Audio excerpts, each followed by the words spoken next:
Hi and welcome back. It's been a while. It's been quite a while. It wasn't my intention, but as usual with me, when I'm going through the different bouts of depression and anxiety, I sort of tend to stop doing anything. And if you're watching me, as you are aware, I've been going through this bout of anxiety for quite a while, and with it now comes the depression. I've come to find out in my life that anxiety is always first, and if it's let take hold, then for me the depression sets in afterwards. And then I go through that most of us go through. Just don't have the oomph to do anything. I suppose the only thing that I can pride myself on is that I've kept up with at least a bit of exercise every day. But this is what I wanted to do. I wanted to make a difference.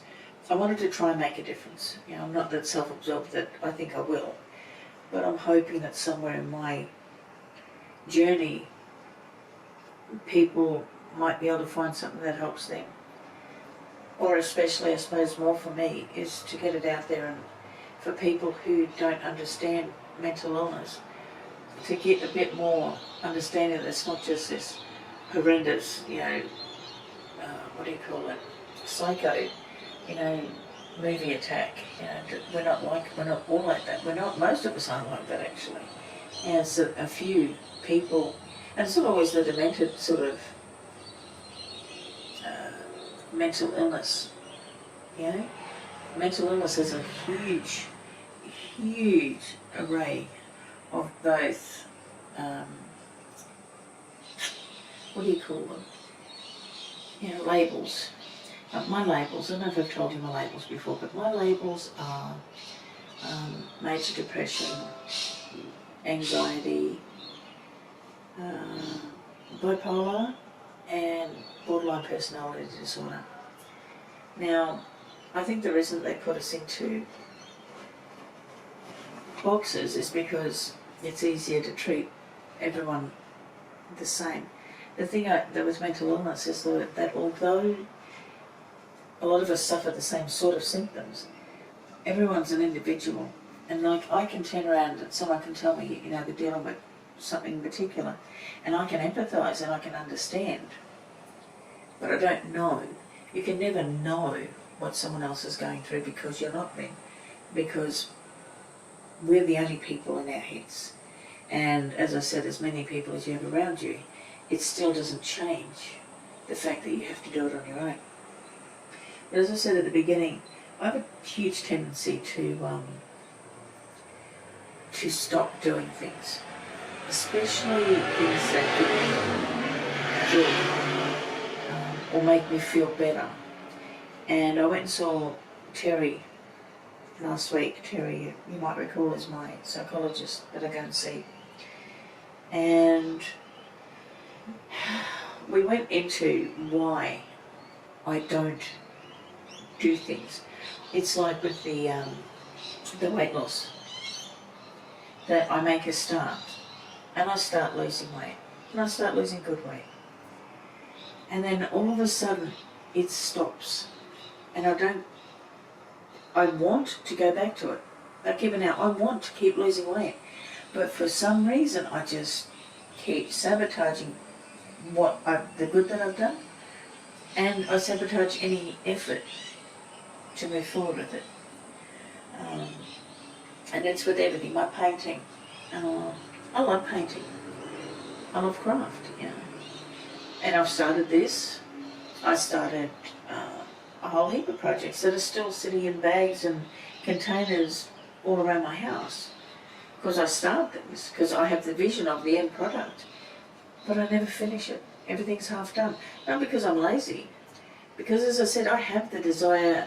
The desire to do it is so strong, but I couldn't find the why. Why can't I just do it?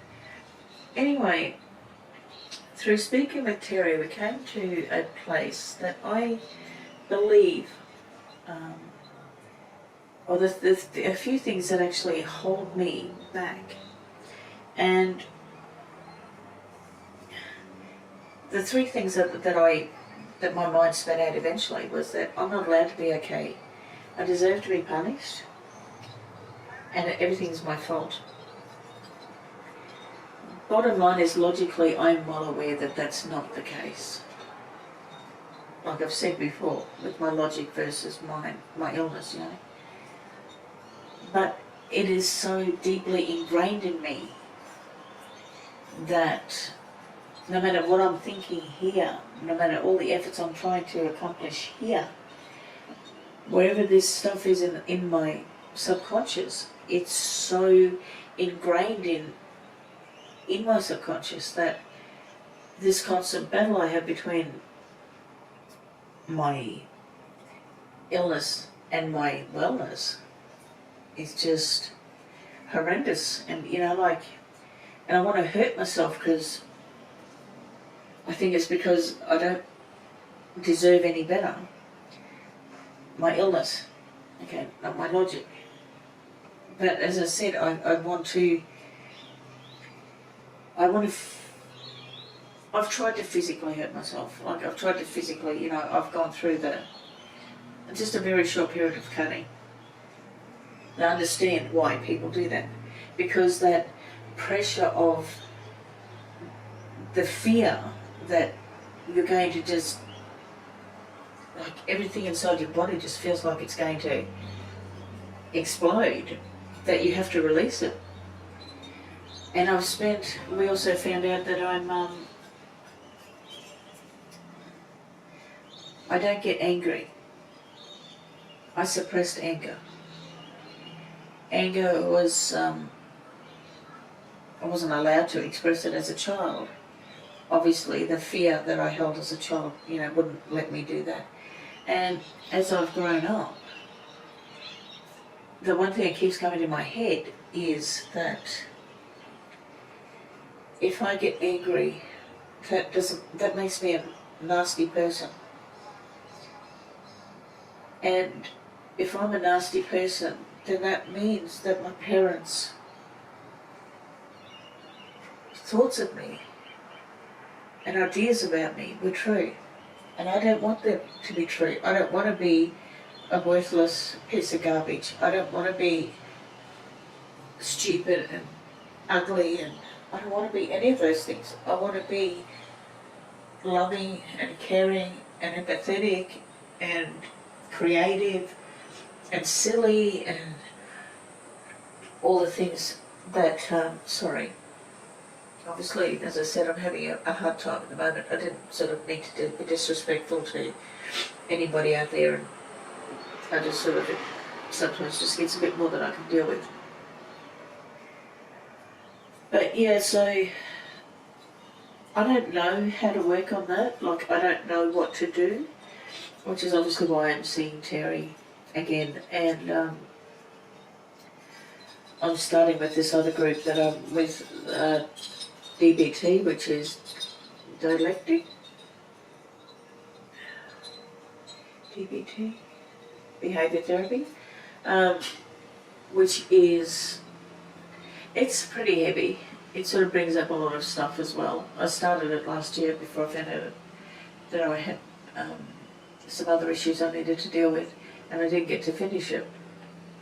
I've also been put on the waiting list for TMS, which is the transcranial magnetic stimulation, which is one thing I am looking extremely forward to, because when I had that a couple of years ago, a few years ago now, it was just the most amazing thing.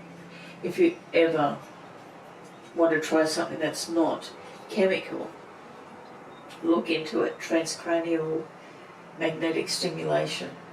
I found out that they do it bulk billowing through one of the hospitals here, which I was absolutely overjoyed about. But there's a waiting list like there is with everything else governmental, but that's okay too. So anyway, guys, I suppose all I can say is I'm sorry for my emotional outburst today, but keep plodding forward, keep moving forward, keep trying whatever you can, and just understand that you're worth making this journey. And if you don't try, you're always going to stay exactly where you are, and there's no point in that either. You know, it's a hard journey, but if you want it to change, you have to change it, because it's all up here for us, you know. It's not, it's memories, but the memories, the event's not real anymore, you know, like the things aren't real anymore here. Anyway guys, try and sort of stay safe, stay healthy, remember to breathe, remember to smile, and remember you.